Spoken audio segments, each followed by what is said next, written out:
Thank you so much for being here at Central Synagogue this evening, a rainy evening we have outside. I'm Rabbi Sarah Berman. I'm Director of Jewish Culture and Programming here at Central Synagogue. And welcome to the first program in our new series, Prospects for Peace. In this series, we're going to hear from voices across the Israeli and Palestinian spectrum, hearing from those who are working to make a just, coexisting, and shared society in the land of Israel and Palestine. Now, as we embark on a new series, it feels important to share some community norms around our conversation together. Each of the programs we're going to be bringing you over the next several weeks will involve people and perspectives that we may not have heard before and that we may or may not agree with. So here is our ground rules, our BREAT, our community covenant around our learning, our listening, and our engaging for these next few weeks. We hope that when you speak, when you ask a question, you will speak from a place of I. That is first person, personal experience. I have seen this, I have experienced this, I understood, as opposed to, well, people say or everyone believes. Please come from a place of I. I also ask this experience curious. We hope that you will be open to sharing, to changing your mind, and to always asking for clarification and asking more questions to understand. You don't have to agree. We don't have to agree. We are not here necessarily to change each other's minds, but to hear from different perspectives. We ask that you always use respectful and kind language and assume best intentions. I know that each one of you knows that you are here wanting to learn, to hear, and I hope that you can assume the same of those around you. Now tonight we are very glad to have nearly 100 people already joining us online and everybody here joining us in the physical room to hear from our first two speakers in this series. So we have with us Shahira Shalaby and Amnon Sulitzeanu. You guys can join me up here on the stage, from the Abraham Initiatives. The Abraham Initiatives envisions Israel as both the homeland for the Jewish people and a democratic state, equally responsible to all of its citizens, and a country that should guarantee and protect the full citizenship and equal rights of its Palestinian citizens, and where Jewish and Palestinian-Israelis can create together a cohesive and inclusive society that can also exist peacefully alongside an independent and sovereign Palestinian state in the future. And so we're very glad, please join me in welcoming Shahira and Amnon. Now, the two of you are the co-CEOs of Abraham Initiatives. So that is your professional life, but I'm hoping that you can tell us a little bit about each of yourselves as people. Can you tell us a little bit about your story, your background, and how you came to work in coexistence?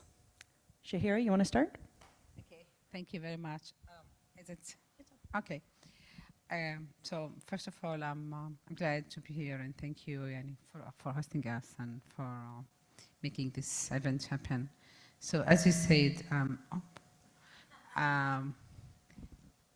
so I grew up in a small town. It used to be a village, you know, when I was younger. Now it's a town. And in the north of Israel. It's very close to Nazareth, if you are familiar with the cities in the state of Israel. And it's an Arab village, Muslims. Everyone in my place are Muslims, and we grew up like one family. It was like a very small place that I felt like this is my world. I come from a very large family. My cousins and my aunts and my uncles, you know, we're half of the village. So I grew up in a feeling that I'm in the majority. You know, I knew that there are others because, you know, it's not a closed place. Like, it's not a small village, but it was very connected to the area. We used to go to the cities around, to Nazareth, to Afula. I used to join my father to his work, so I visited the kibbutzim and the mushavim and Haifa and Tel Aviv, whatever. I'm not trying to say that I grew up in a very closed community, but the feeling was that I'm a majority. The first time that I started, I knew that I'm a minority. It was when I came to the University of Haifa. I left my small town and came to live in Haifa and went to the University of Haifa, and it was for the first time in life I noticed that I'm a minority. You know, I was like an Arab student. Very few Arab students were in the University of Haifa. It's not the university that you know today. You know, the University of Haifa in Israel called the Birzeit University because a huge amount of Arab students that are studying in the university, but in my time, we were only very few, you know, maybe 200 or 300, I don't remember the number. And I remember myself, I knew Hebrew very well. I thought that I knew Hebrew very well. But when I came to the lectures, I didn't understand anything. And each word for me was like something new. I couldn't write. I just wanted to write because we didn't have computers just like today. And and the University of Haifa, they wasn't aware about their Arab students. You know, they knew, you know, the staff. They knew that we were Arabs, but they didn't care about, you know, us being there. They didn't try to include us. They didn't support. They didn't offer any kind of support for the Arab students. So we had to support ourselves. You know, I remember myself, you know, gathering with other Arab students, asking the Hebrew student, the Jewish students, to give us, you know, their summary of the lectures, and sometimes we asked them to translate for us some of the articles from English to Hebrew because English is our third language, and you can imagine what does that mean for students that they didn't leave the village before and to live in the city for the first time and just to speak and to study in a different language. And the minority experience became bigger when the first Intifada started in 1997, and we started to demonstrate against the violence of the police and the soldiers in the University of Haifa, and we started to fight with the right students that they were demonstrating in front of us. So I grew up in a very political awareness. Home, and when I came to the university, I continued to be involved. And my experience feeling, you know, in the University of Haifa and other places just taught me that we live in a conflict. You know, it's like it's also personal, but it's also a collective conflict. It's institutional. And I don't know how I became to be involved in the student movement, in the political movement, in the feminist movement. It was like a direct path for me. And I spent my life working with people, trying to change, to bring social change. And I knew that in order to change the situation in Israel, we need to work together, Arabs and Jews. And that's what I'm doing for more than 30 years of my life, even more. I don't want to say how many years. Thank you, Shahira. Amnon. Thank you so much. Good evening. It's great to be here. So I was born on a kibbutz in the Lower Galilee and grew up in a number of different places in Israel. My parents moved, but since early childhood, I think, and definitely when I was a teenager and then a soldier, I was a paratrooper in the army, the notion of injustice and conflict was something embedded, I think, in my family. I think that it was something very strong transmitted to me from my mother. And I was interested in the conflict. I was interested in the fact that there is an ongoing injustice done on our behalf in Israel and outside of Israel. And I knew that if I could choose, I would choose to deal with finding solutions and healing conflicts. I was not so much aware of the issue of the inner story within Israel between Jews and Arabs in Israel. I was more interested in the occupied territories, the occupation. I was, towards the end of my army service, the first Intifada broke out, and I was very much involved in it in the West Bank. But very gradually, I started to discover that, I started to deal with the notion of transparency, of the fact that there is a pretty big community in Israel of Palestinians who are being ignored. I think that, really ignored, or people who are not seen by anyone, not by the government, nor by tourists, nor by, mainstream Israelis. People without, they live somewhere, you never know anything about where they live, what they do. It's an Arab village. Any place, it can be a town, it doesn't really matter. It's always an Arab village without a name, without faces, without problems. It's an Arab village. It's a black box. You never go in, it's dangerous. And I decided that this is what I want to do, and fortunately, I had this opportunity presented before me actually 20 years ago. I've been doing this for 20 years now. It's a long time, and it gives me a perspective. I can reflect back and understand better, I think, what works, what's not. But that's in a nutshell. This is my professional story. I'm married. I live in Tel Aviv. I'm a father of 3. And that's it. Thank you. So I would like for both of you to tell us a little bit more about the Abraham Initiatives, who you are, what you do, your mission, what you're seeking in Israel and beyond. Tell us a little bit more, please.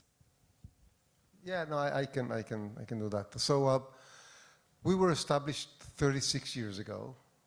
We are probably the oldest or the first NGO, Israeli NGO, trying to nurture good relations based on equality between the Jewish national majority in Israel and the Palestinian minority. And this organization was established when the notion of, when people didn't think about the rift between Jews and Arabs in Israel as a serious issue. People, most people were under the impression that once the Israeli-Palestinian dispute will be resolved, Arabs in Israel will be either, full Israelis, like the Jews, they will become something, part of Jewish mainstream community, or decide to live in Palestine, to be Palestinians. No one really understood that this issue is going to stay with us as a component of Israeli society until the end of times, always. And that it will need a lot of creativity and resources and innovation to make it work, to make Jewish-Arab relations in Israel, peaceful relations, work. And this is the mission of the Abraham Initiatives. We believe, we understand that no one is going anywhere. Where Jews and Arabs are always going to share the state, the country, the land of Israel. And it's up to us to develop viable, practical mechanisms that will enable the majority and the minority to live together in peaceful terms.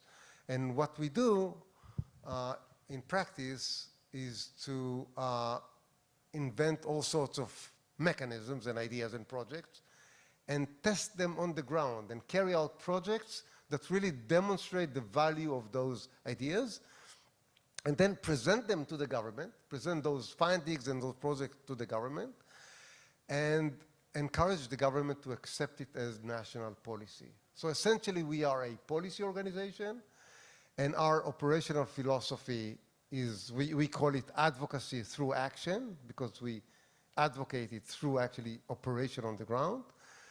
And this is how we try to shape Israeli society. And we're focused on education, education for a shared society, on nurturing good relations in mixed cities and mixed workplaces, and to reshape them so they are more equitable and accommodating and equal. We encourage and we work to see more representation of the Arab minority in every important realm of society in Israel, from politics to the media, academia, non-governmental sector, etc. And also equal services. We also make sure that services in Israel are distributed equally and in a way which also provide services to the Arab minority. So in a nutshell, this is who we are.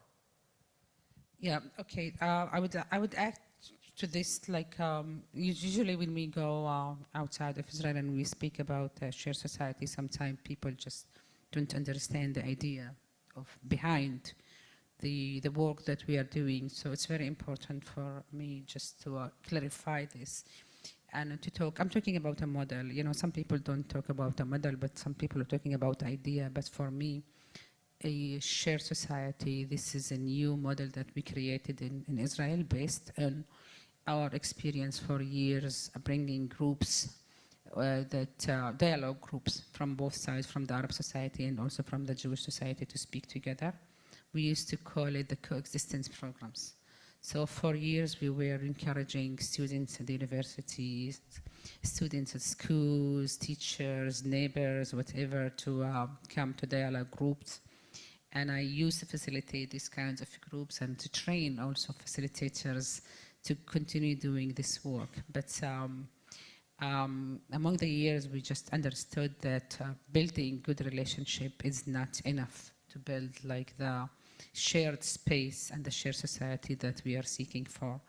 So we started to think about a new way to promote equal rights and equal services in the state of Israel. And we decided that we need, in order to promote our society, we need to work into different 3 levels of building shared society. So the first level, I call it shared living.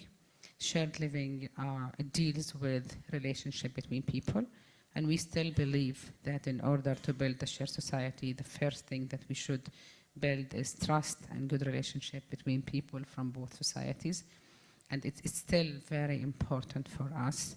And we're talking about shared living, we are talking about people who sharing the same space for living, just like cities, neighborhoods, buildings, and sharing workplaces and going to the university together.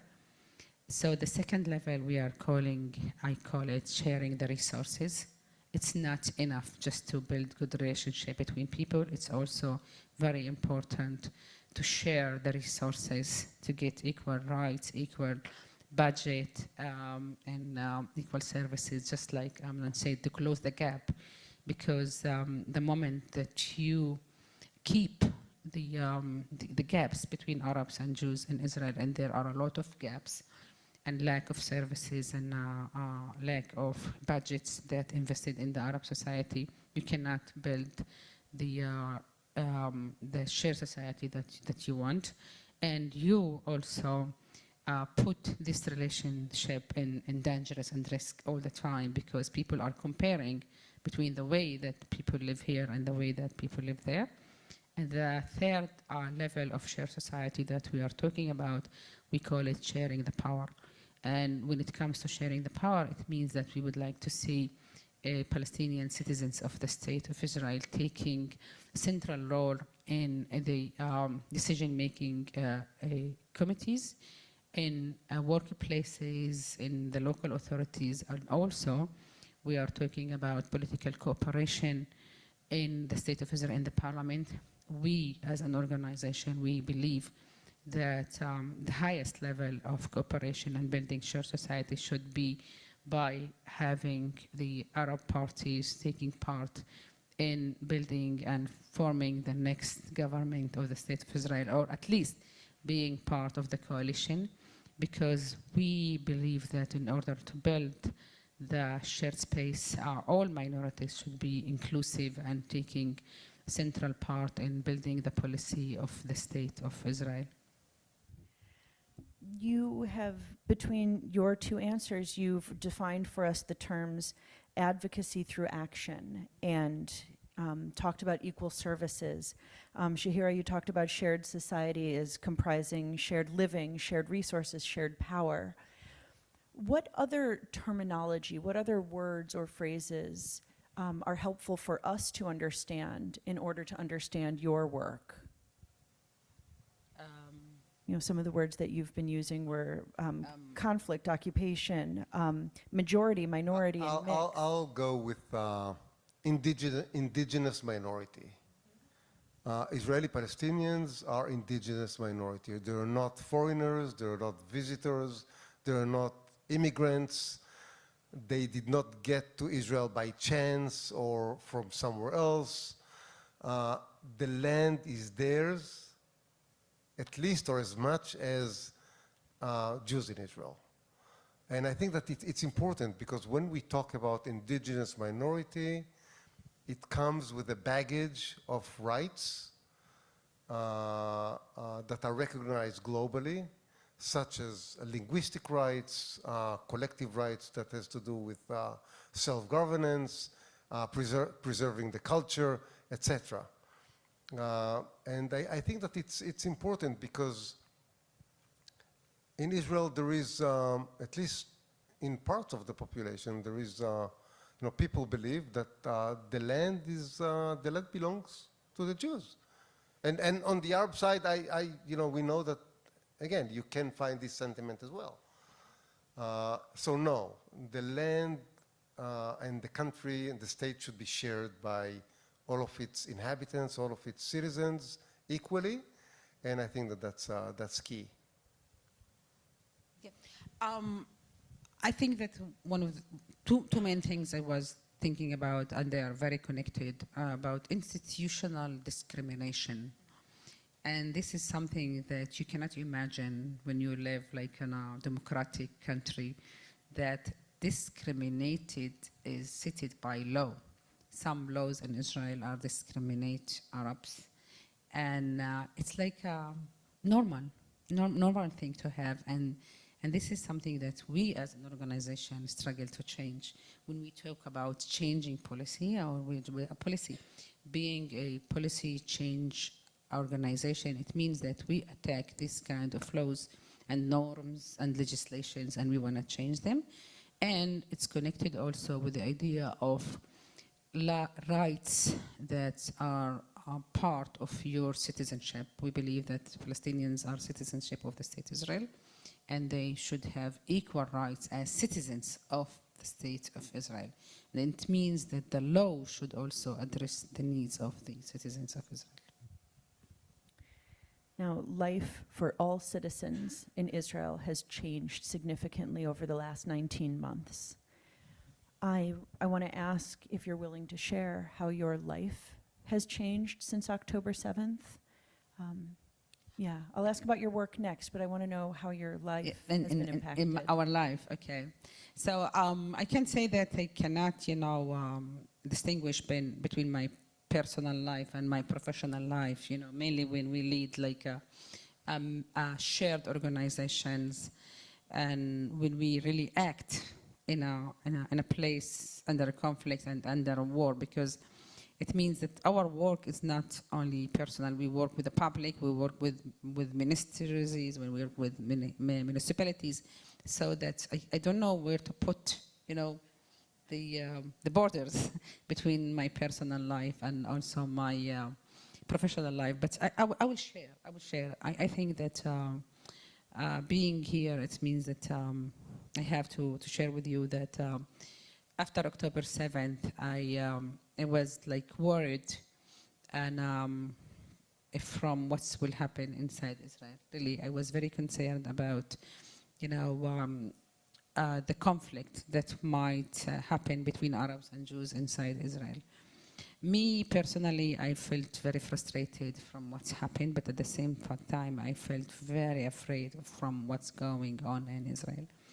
I remember myself for the first few weeks, I didn't go to public spaces because, I don't know, I felt so bad. I felt that but I was concerned, I was afraid. I didn't speak Arabic.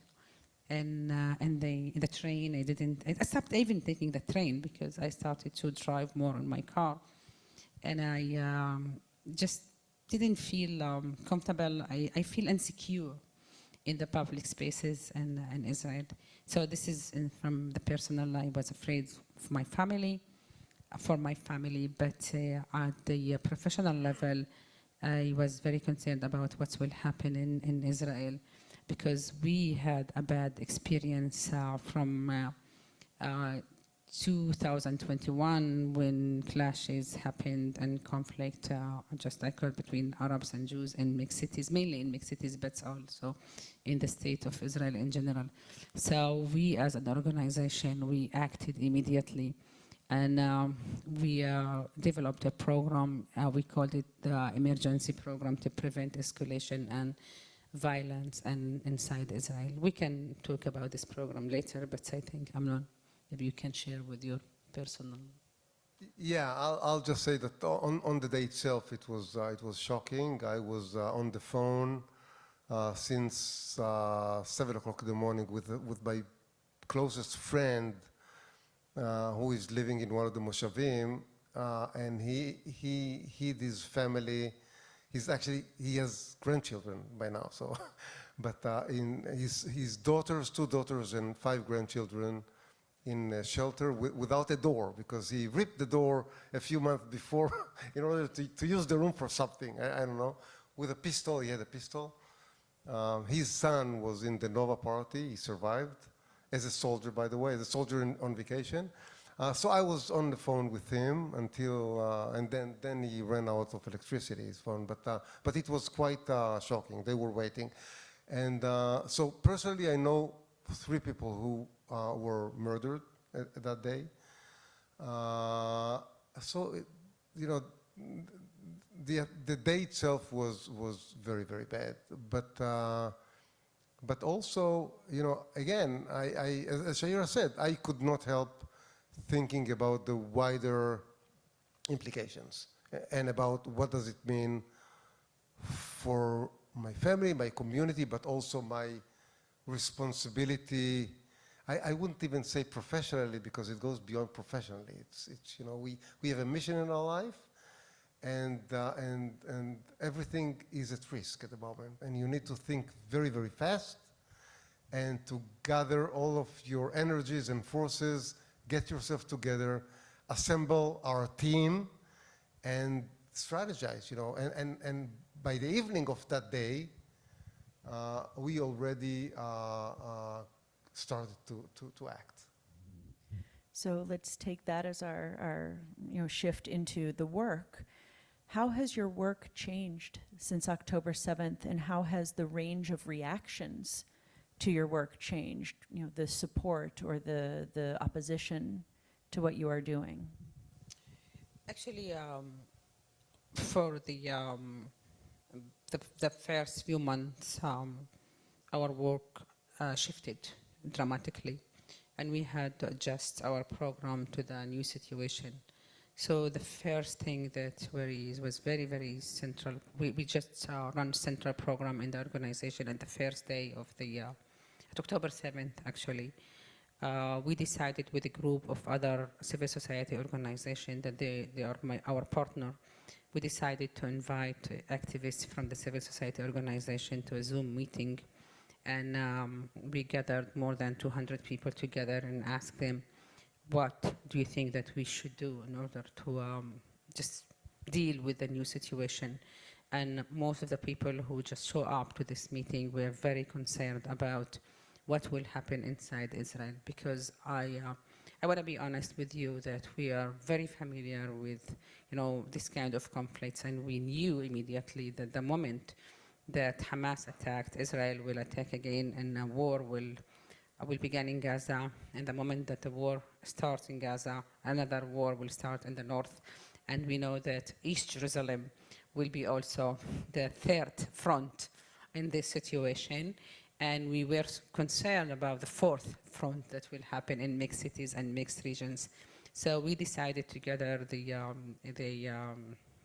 the group of activists that we were gathering there, that we will divide the work between us, and we will be involved in the ground recruiting activists from Arab society and from the Jewish society, and we will work with mayors, and we will work with the police, and we will work with other activists and with political leaders in order to prevent violence and escalation inside Israel.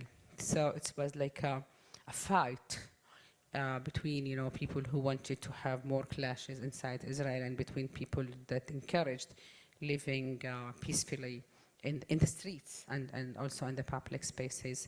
We were fighting to change the different attitude, narrative, and discourse in the state of Israel, encouraging mayors just to encourage the residents of the cities to keep safe and not to attack each other, to work with the police to prevent violence against people who were demonstrating against the war, and et cetera, and et cetera. So this is in the field of preventing violence and escalation, but we also had to adjust our educational program. As Amnon said and mentioned before, that we are very invested in the educational field. We had to change our educational program in a way that will address the needs of the students and the needs of the teachers of the schools. We had to help and support workplaces, mixed workplaces, that they were in crisis, and when the Arab and Jewish worker started to feel the tension between the team itself. So we had to build a new programs for the we call them the emergency programs, but there is a problem with, you know, initiating a new programs, and there is an opportunities when you initiate new programs. So the problem that was that we just started to work without thinking what should be the day after, and we created a need. You know, just people started to understand that, okay, we need this, and we need this, and we need this, and we just we developed this emergency program to the sustain programs that we are continue running today.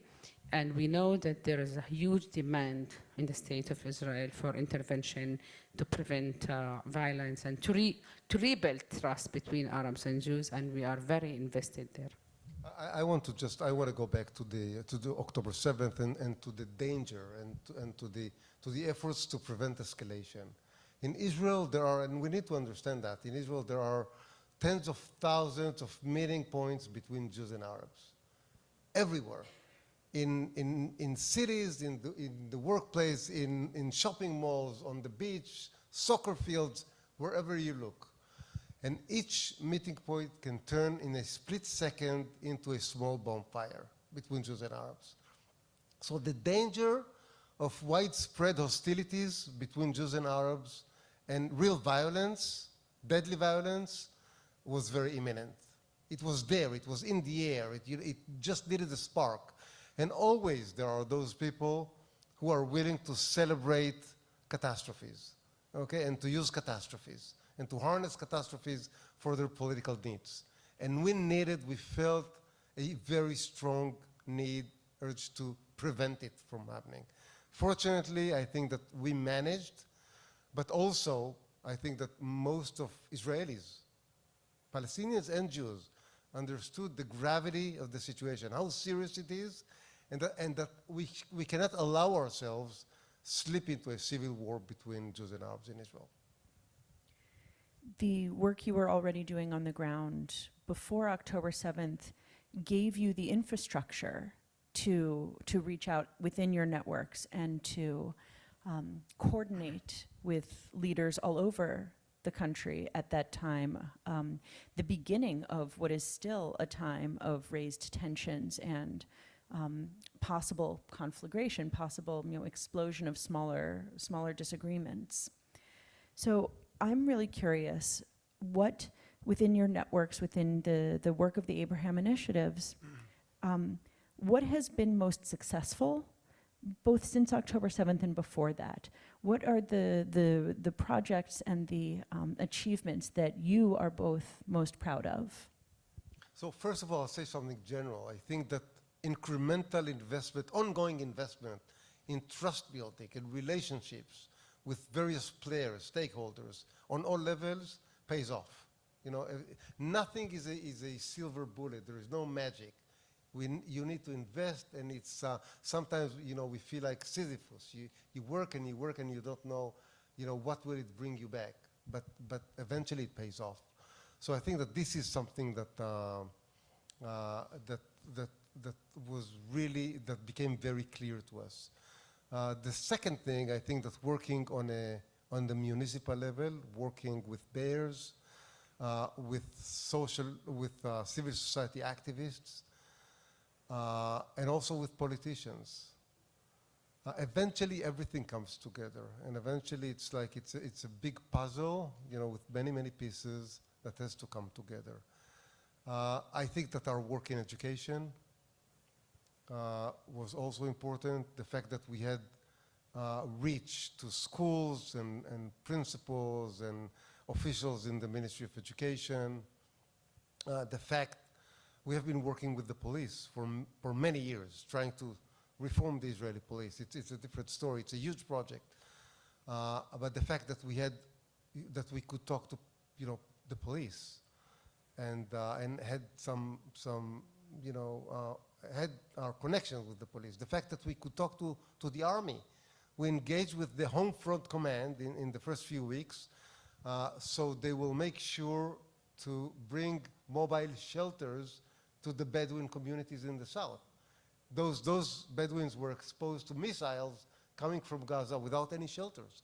So we found ourselves, Shahira and I and our team, in the central command of the Home Front Command in Ramle, talking, and you know, and it was wonderful how they were willing to listen to us and to accept our recommendations, and it was very powerful. So, you know, so many things, and eventually everything comes together. I think I don't want to be. I want to be more personal, okay, in this situation, and I think that the you know, biggest achievement for us organization that we are shared organizations, and you need to understand that. What does that mean? We are 50% Arabs and 50% Jews. That part of our team members are they have families in Gaza, and part of our team members they have children that they're serving in Gaza.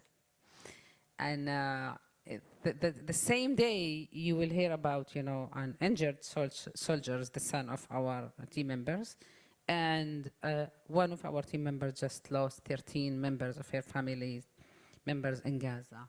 And this is the organization that we had to lead, both of us, Amnon and I. Thank you for mentioning it, because I keep running away from this painful issue. But and you know, just to be there as a you know, two persons that leading this kind of organization and to convince people that we can do it together. We know the conflict is affecting us. It's personal. You know, it's not. You know, I grew up in the feminist movement, and I learned something very central, that the personal is political. We are part of the political situation, and we need to understand that to be united under this conflict and to face the pain and to be able to sit at the same room and to speak about our fears, about our anger, and to blame each other and to continue doing the work in the morning, this was like the best thing that I think that as an organization we did. And I want to connect it with the general idea. And if we really, as an organization, that we went through all this crisis, we could continue working together. It means that everyone in Israel can continue working together. And the idea of shared society is relevant, it's still relevant, and is more relevant now in the state of Israel. And we are, you know, we were talking, Amnon, you were talking about, you know, modeling. I think we were the model in this situation for our team and for other organizations. Now, you've taken me perfectly into the last question that I have for you before I open this up for your questions. Where do you see opportunities for Jewish and Palestinian Israelis to connect with each other, to work together? What stands in their way, and where might there be opportunities? The opportunities are everywhere, really everywhere. Amnon said that if you go to the mall, if you go to the hospital, if Mall, you the go hospital, the soccer field. yeah, well, everywhere. You know, the opportunity to build, well, let's call it the shared living. You know, the good relationship is there. The question if you want to take it or not. Okay, this is the question, and I think that because I'm a shared society, you know, believer, and I think that we need to create shared societies. Shared societies doesn't happen by itself. You need to create it, and people should be minded for this, and other organizations should work hard in order to build good relationship between people, ensure equal rights for everyone, and also to share the power, because it's not enough just to love your neighbor. You should understand that you're owning the space together. You can only love your neighbor so far if you don't also respect your neighbor. Yes. Yeah. I want to say that contact per se, contact by itself, is not enough. It's not a remedy. It does not guarantee. Contact does not guarantee good relations, or sympathy, or equality. You need to charge it with positive values and positive behavior. So the fact that Jewish and Arab kids, you know, share the same class in university doesn't guarantee anything positive, because it can bring, you know, exactly the opposite. You need to introduce a certain intervention, you know, to charge this contact with a positive mission, in order to turn it into into something positive. So that's what I'm saying. Yeah, but still, I think that there is an opportunity that we are very invested in our organization, is the we call it the building the democratic space in the state of Israel by encouraging the Palestinian citizens of Israel to take part in we call it the political game in Israel, the democratic game in Israel. So one of our dream is just to increase the number of voters in the Arab society, and to increase the number of Knesset members from the Arab society, and to see them forming together, building together the next government or the next coalition, because we believe that this is the highest, you know, level of cooperation between Palestinians and Israelis in Israel. And this is the moment that we will see both sides are reshaping the place, reshaping the space of rebuilding the democratic space in the state of Israel. I think that what you've just described is the difference between contact, which can be anonymous, can be very brief, and can, you know, send you both off in opposite directions. But the difference between contact and connection, a connection is that hanging on, is that building of relationship, of needing each other, and of defining a relationship from that need. I'm really grateful to you both for sharing your stories so far. And I can't wait to hear what else we're going to hear from you based on the questions of our audience. So Marina is going to come around with a microphone. She's going to kind of go side to side. And if you don't mind sharing your name, that helps us connect and not just have contact. Eva Fogelman, I would like to know what kind of luck have you had, as Deborah Initiatives had, with the current government and the parliament in trying to get a budget for the education of Israeli Palestinian citizens of Israel, and for security? Thank you, Eva. I think that the brief answer is that the current government is not so much in favor of what we advocate for. And the sad reality is that they almost stopped completely programs that started to bear fruits that were introduced by the previous government or even previous governments, even under Netanyahu. The fact that our Minister of Finance, Smotrich, and Minister of Internal Security or National Security, Ben Gvir, their realms or their ministries have so much control over the lives of the Arab minority in Israel, provide them with the opportunity to do a lot of harm, and this is exactly what they do.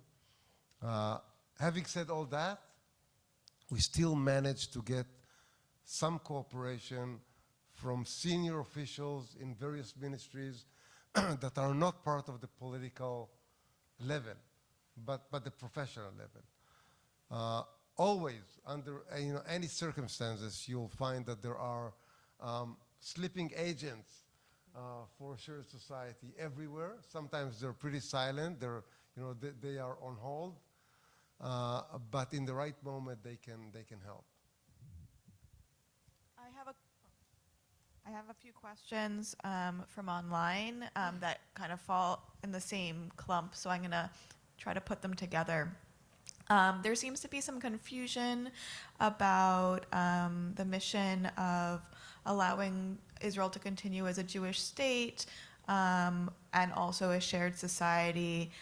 So a couple of questions like the numbers don't work. How do you have a majority Muslim country and not end the state of Israel? And we've gotten a couple of questions. So if you can speak more to that, I guess. So I'll guess I will frame that. Israel is a place that many of us have always understood to be aspiring to be Jewish and democratic. And shared society, to some of our watchers tonight, feels like a democratic value, but maybe separate from a Jewish identity. Can you talk about the Abraham initiatives within a place that is Jewish and democratic?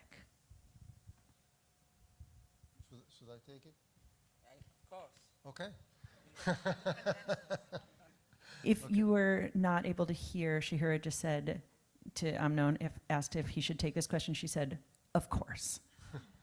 So, yes, Jewish and democratic is a challenging formula. For us, the way to resolve the challenge is to definitely emphasize the fact that Israel should be a full democracy for all of its citizens equally. At the same time, yes, Israel should be recognized and should be the homeland for the Jewish people, again, and for all of its citizens, given that we make sure that the Palestinian people will have a nation state of their own, side by side with Israel, living peacefully side by side with Israel. And this is why we strongly believe that you cannot expect Israeli Arab citizens to accept the notion of Israel as being a Jewish state or a Jewish and democratic state unless you guarantee that there is a Palestinian nation state side by Israel. So I think that what some of our online viewers were struggling with is the totality of the land having one identity, but this is an organization that believes strongly in a two-state presence with majority populations and minority populations. That's right. Yeah, I think that this is a very important question, and it's really challenging because from my own experience, the definition of the state of Israel as the state of the Jewish nation doesn't include me. Okay, so I'm asking myself day and night, what kind of identity this state offering me? And that's why we're offering a model that will maybe will solve this problem in the future. That we cannot ignore the fact that there is a conflict in the area, okay, and Israel is occupying, the West Bank, and now in a way to occupy Gaza. And we are an organization that we believe that a Palestinian state should be established, and we believe that Palestinians should have the right for their own state, for their own democratic, free state beside the state of Israel. So these two questions are very connected.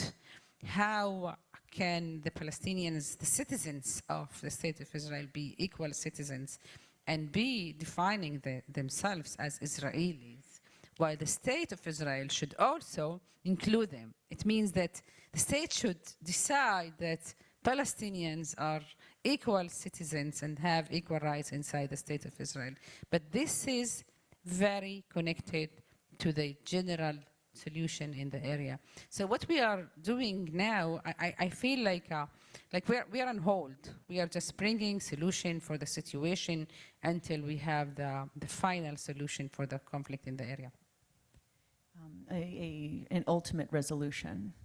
Yeah. I'm sorry for the Final solution is a very difficult phrase. I know. I'm so sorry. Yeah. I think we had a question on this side. Your microphone is coming over your right shoulder. Thanks very much. Thank you for coming. So when I've been following this, I'm 58, I've been following this topic most of my life since I'm a teenager, so 40 years, give or take.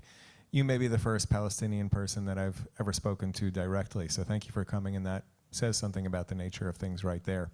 When I think about Jews in Israel, I'm well aware of diversity, right? There's a political spectrum, there's a religious spectrum, there's some rich, some poor, and at the same time, because I'm relatively ignorant, I think of Palestinians in Israel as a monolithic group. I'm sure this is a topic that we could, take days to cover, but can you share some highlights so that we can understand the diversity, the range of feelings? Are there subgroups? Are there clans?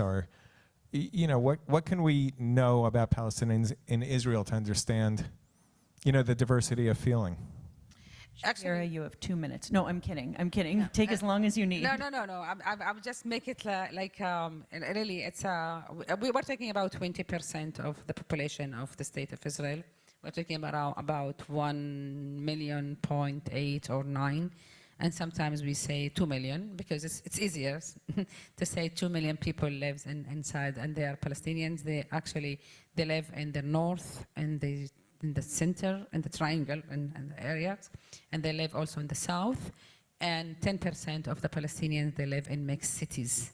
So most of them live in separated places, and towns, and villages, and cities, and they have separated educational system. The educational system in Israel is separated, one for the Arabs and one for the Jews. I'm not getting into religious, Zionist religious, Haredi and something like that. I'm talking about the general separation. 8% of the Palestinians are Christians, and most of them are Muslims, and around 5% are Druze. That the Druze usually, sometimes they define themselves as Arab, sometimes not. But the Druze are the men of the Druze community. They serve in the army of Israel. So the Palestinian society divided into 4. They vote to 4 parties. One is the Islamic Movement Party called, in Hebrew they call it Ra'am. And most of the people who vote to the Islamic Party, they're Muslims and more conservative. And the other party, we call it Hadash. Hadash, it's like a Jewish Arab party, but mainly Arabs. It's more like secular people with political approach of the solution, of the 2-state solution. And the third party is, what's the name of Ahmad Tibi's party? Ta'al. Ra'am, okay. It's like it's a smaller party, but mainly conservative people, traditional people vote to this party. And there is the Balad. Balad is like the national party that they it's a group that grew up in Hadash. Hadash started as the communist party in Israel. It used to be Arabs and Jews, but a Balad, they bring a new idea to the state of Israel, calling for Israel should be a state for all of its citizens and not a national Jewish state. So most of the Palestinians, for years, they lived in the villages and they were like, we call it the blue workers in the state of Israel, but this is not the case anymore, because during the last 20 years, the number of students in the universities increased dramatically. And as I said in the beginning, when I was in the University of Haifa, few hundreds of students, we are talking about a few thousands, even more than 20, 30,000 students. And most of the Arab men are integrated in the labor market of Israel. The percentage of Arab men workers in Israel is very equal to the percentage of the men, the Jewish men, who are taking part in the labor market. The percentage of Arab women who work outside of their houses increased also during the last 15 years from 15% to around 50%. And I think that the next 5-6 years we will see more women taking part in the labor market in the state of Israel. 70% of the students, between 65 to 70% of the Arab students in the universities are women. And this is something that we are very proud about it. We are concerned about where are the men, why they don't go to the universities. But so this is the idea. The Arab society, like, because there is no khilun most of the Palestinians are Muslims, and there is no secular idea. Being Muslim, it means that you are Muslim, that you're believing God. So we don't have like a reform movement. We don't like have a secular movement. But there are secular people that they are practicing secular life, and there are religious people that are practicing religious life.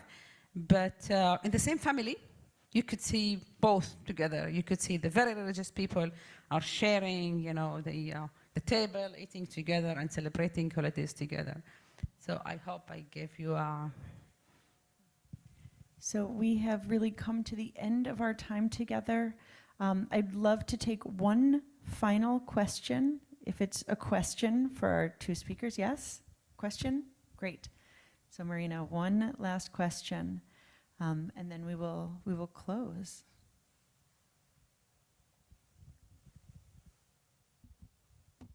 Thank you. Thank you both for being honest and sharing with us. I'm an Israeli. My name is Ruth Breer. And I think we talked about the logical and political aspect of the conflict, but not about the emotional part. And I just want to say that, and it's a question, we talk about Arab or Muslim mothers who rejoice when, and maybe it's not all of the Arabs, but rejoice when an Israeli soldier or citizen is killed. But at the same time, they celebrate if their own son was killed by the enemy or Israeli. And that has to do with the education. And I think this is a very important aspect, and I'd like to hear what you have to say about the educational part and the difference in mentality, where one section honors and celebrates death and the other section or part celebrates life. So Ruth is asking about a small minority of people who have been very publicly, more widely publicly acknowledged than the numbers would suggest. but an approach to, maybe I'll expand the question to be about reconciliation and shared society at a time when there are people on, in fact, both sides who celebrate the harm done to a people that they have traditionally seen as their enemies. How can we work towards reconciliation when there are still people on both sides who... Actually, I really didn't. Want to? No, Okay. I don't, Okay. I don't, I can address any kind of question, but I really didn't understand the question. Do you mean that Arab families are celebrating when their kids are died? This is what you asked? Some do is what... It's going to be Shaheed. Okay. So, and you are talking about education. So, I think that you are a little bit confused here between, Palestinians in the West Bank and in Gaza and Palestinians inside Israel, because there are no Shaheeds usually in the Palestinian society inside Israel. And this is not the situation inside Israel. And when it comes to the Palestinian side that are in a war with Israel, this is a different question. So this is my answer to this. And I want to say something that, sometimes we see the others from a perspective that we don't know all the information, but I will tell you something. A woman, an Arab woman was killed in Shfar'am. Shfar'am is a town in the north of Israel. She was hit by a rocket from Hezbollah. She's a teacher in a school, and people were just, talking about this in Facebook, and really we were very, very sad for her and for her family. And you should see how many Jewish celebrated her death. They were saying, okay, I hope that all of more of you will be killed by Hezbollah, and I hope the rocket, hit all of your family. Oh, we need more of this. So, celebrating the death of the other is it's a problem that we need to address, and we need to think about it, because sometimes people, when are in conflict, you think that the other are not human beings just like you. And Shahira, I think that speaks to, clergy privilege. I'm going to share my final question, which is, where do you see hope for coexistence? Where do you see hope for shared society in a time where there are still people who see, there are still people, Amnon, Jewish-Israelis, who would see Shahira as their enemy, and there are still Palestinian citizens of Israel, Shahira, who would see Amnon as your enemy. How do you see past that? For me, it's, I don't know if it may sound simplistic, but there is no alternative. I think that this is, what we offer is the only real alternative for our existence, for our collective existence. What else is there?